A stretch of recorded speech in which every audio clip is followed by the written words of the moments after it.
Are you kidding, Colonel? You brought in a civilian and old man to repair a 60-ton main battle tank? Lieutenant Davenport's voice sliced through the damp morning air of the motor pool, sharp with the smug arrogance of someone fresh out of school. He waved his tablet toward the silent hulk of the disabled M1 Abrams. Then at the man standing beside it, Thomas Wilson, 78 years old and dressed in grease-stained coveralls, didn't react. His hands rested in his pockets, his posture loose.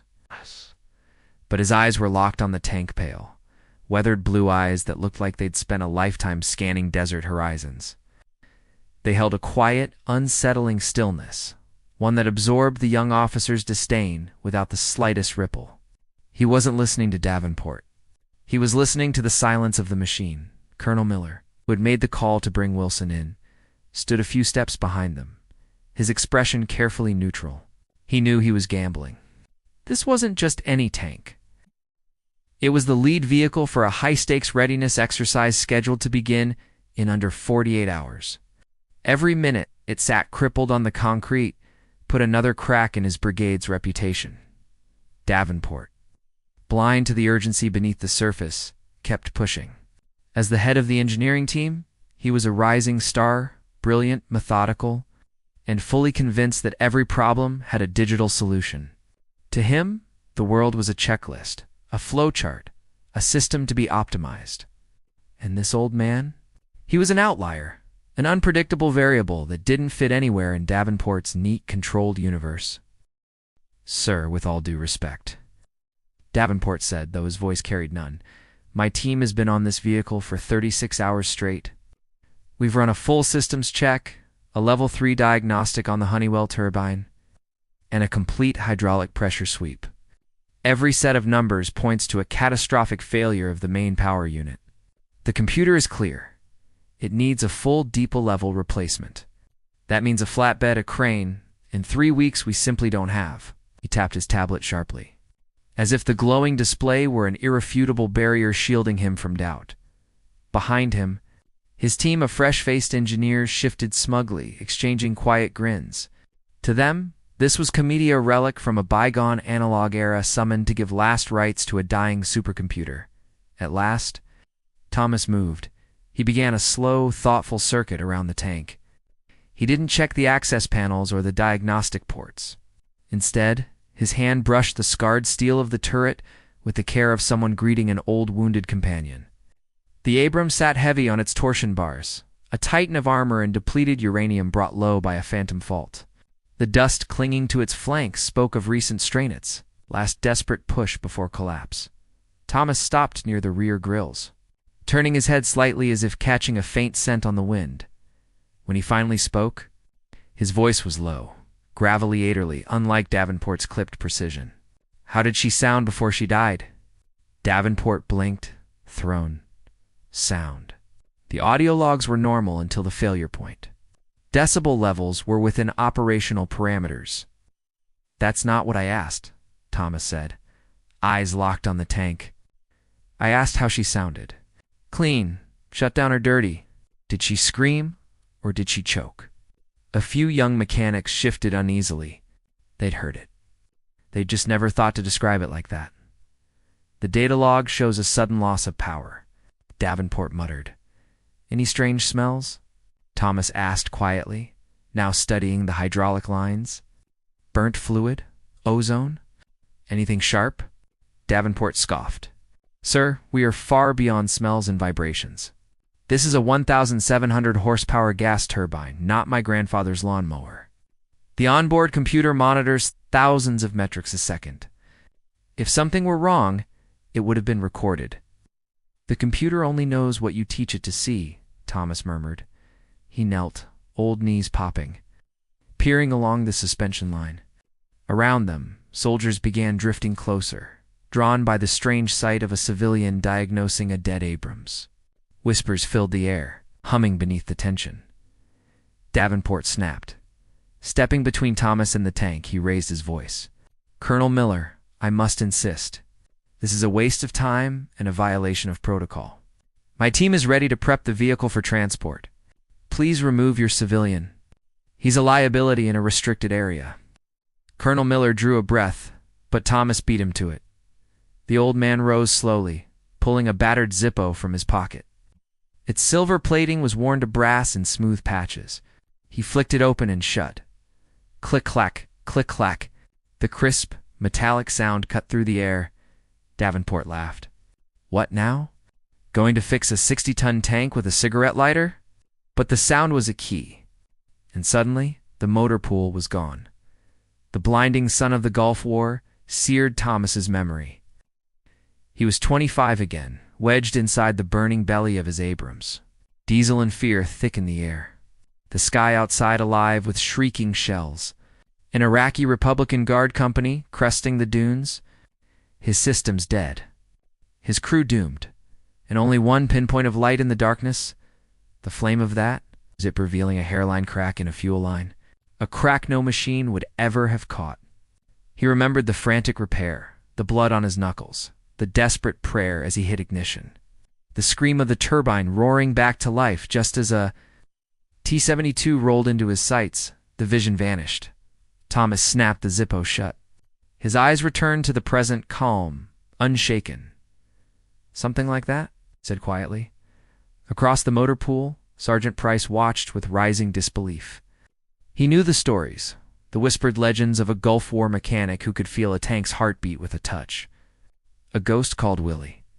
A man who brought dead machines back to life through pure grit and intuition, and when Colonel Miller introduced the old civilian as Thomas Wilson, the name had clicked like a round CHAMB. Now Davenport stepped forward again, full of indignation. "Colonel," he said sharply, "my men are beginning the disconnection sequence. I need this area cleared. Engineers escort Mr. Wilson to the gate." To young engineers broad-shouldered. Deeply uneasy moved toward Thomas. That was it. Sergeant Price slipped behind a Humvee, pulling out his phone. Rank be damned, this had gone too far. He scrolled fast, tapped a name, 2 rings. A gruff voice answered. "Davis, Master Gunner." Sir Price whispered urgently. "You won't believe this. Willie Wilson is here? At 3rd Brigade's motor pool? And some new engineering lieutenant is trying to throw him off base." A dangerous silence followed. When the Master Gunner finally spoke, his voice was ice. "Say that again, Sergeant." "It's him, sir." "Thomas Wilson." Miles away in a cramped office at the U.S. Army Armor School. Master Gunner Michael Davis slammed his phone into its cradle hard enough to make it groan. His scar-lined face flushed red with fury. "You have got to be kidding me." A startled young captain poked his head in. "Everything okay, Master Gunner?" Davis ignored him. Stomping across the room, he jabbed a thick finger at a faded photo from 1991. A group of soot-covered tankers grinning before an Abrams with 7 enemy. Silhouettes painted on the barrel.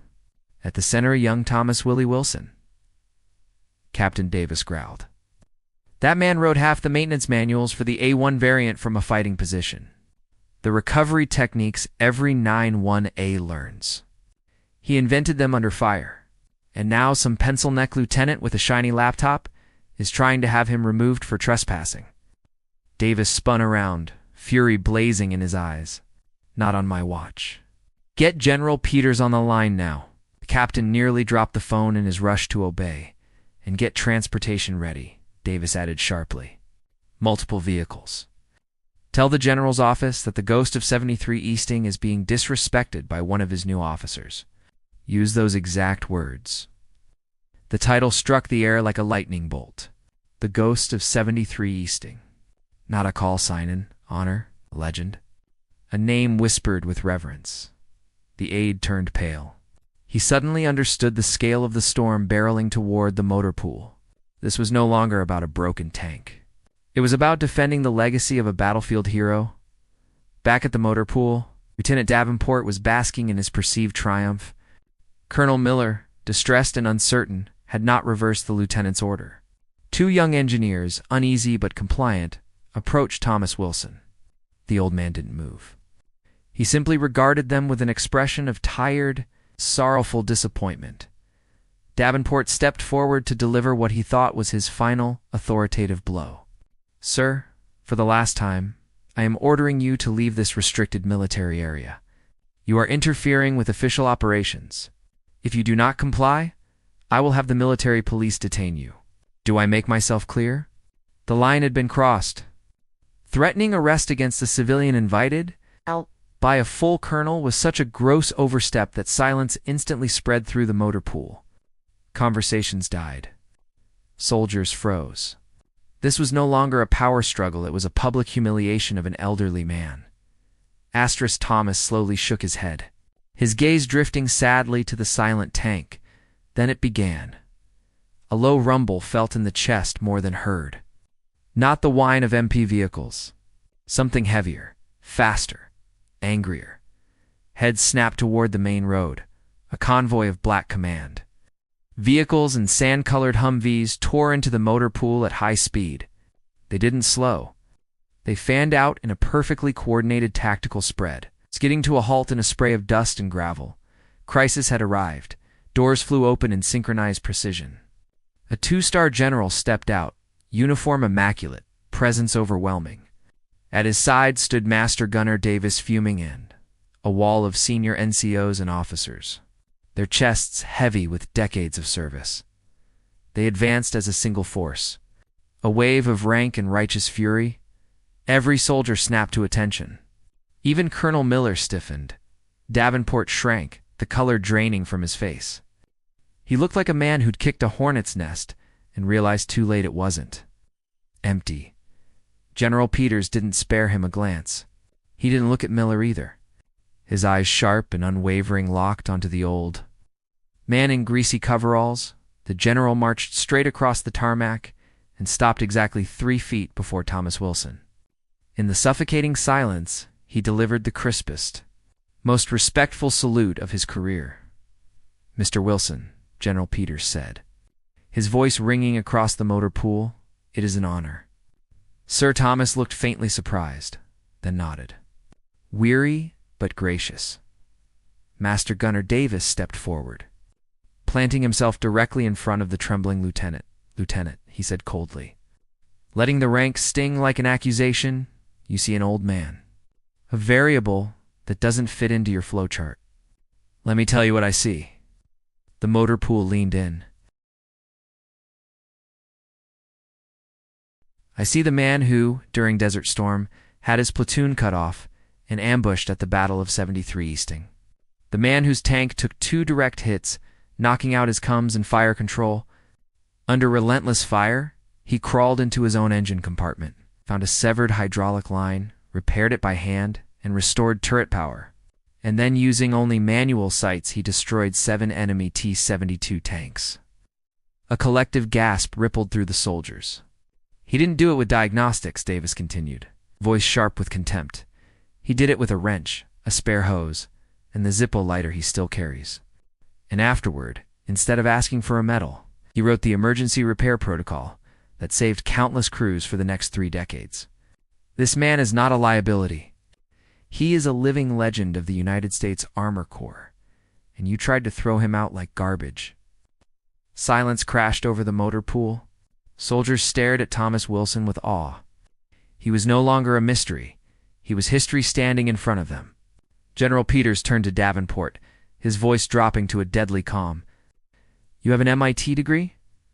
Impressive. It teaches how machines should work. Men like Mr. Wilson know how they work when they're burning, broken, and taking fire. You confused knowledge with wisdom. You showed arrogance instead of humility." He gestured toward Davis. "You will report to Master Gunner Davis tomorrow at 0500. He will rebuild your understanding of respect, starting with a floor buffer and a bucket." The reprimand was complete, public, devastating, and unforgettable. It would follow Davenport forever, and yet become the turning point that saved his career. All eyes shifted to Thomas, who finally spoke, his voice gentle. "It isn't the boy's fault, General. He's been taught to trust the computer, but a tank has a soul. It groans, shivers, and complains before it quits. You just have to learn to listen." He turned to Davenport. No anger in his eyes, only patience. "You ran the diagnostics. But did you talk to the crew? Did you ask Sergeant Price what he heard? What he felt?" Davenport swallowed hard and shook his head. Thomas nodded, and walked toward the Abrams. "Hand me a heavy torque wrench." Mechanic passed one over. Thomas tapped a small hydraulic reservoir near the turret ring. A dull thud answered. "There's your problem," he said. "A collapsed baffle. A simple $50 part. It's blocking the fluid outlet. The pump is starving, so the computer reads zero pressure and calls it catastrophic. It's wrong about the cause." He pointed at several valves. "Bypass it. Run a temporary line to the starter motor. You'll get one solid ignition. After that, the alternator will take over." Within minutes, with Sergeant Price assisting, the bypass was complete. "Try her." The ignition wind, then the turbine roared alive in a blast of heat and sound. The dead giant breathed again. A thunderous cheer erupted. Everything changed after that. General Peters established a new training module for junior engineering officers, courted by a humbled Davenport and Master Gunner Davis. They called it the Wilson Method. Thomas became a civilian consultant, much to his amusement. Davenport didn't leave the service. He was reshaped by it. 6 months under Davis hardened him, humbled him, and made him better. He learned to listen to engine sound to the people who drove them. Months later, in a quiet diner, Thomas sat, sipping black coffee when Davenport walked in. Grease streaked his cheek. His posture was different. Humble. Steady. "Mr. Wilson," he said softly. "I wanted to say thank you." Thomas smiled and nodded to the seat across from him. "Sit down, son. Tell me, who's that old girl on rack 7 sounding? Heard she had a cough last week." Davenport's face lit up with a genuine smile. He sat, eager to talk shop. A torch had been passed not by rank or regulation, but by wisdom shared between generations. Thomas Wilson's story reminds us that true mastery is forged in grit and steel, not just data. If his quiet courage moved you, don't forget to tap the like button. Share this story with someone who values real skill, and subscribe to Nexo Stories for more powerful tales like this.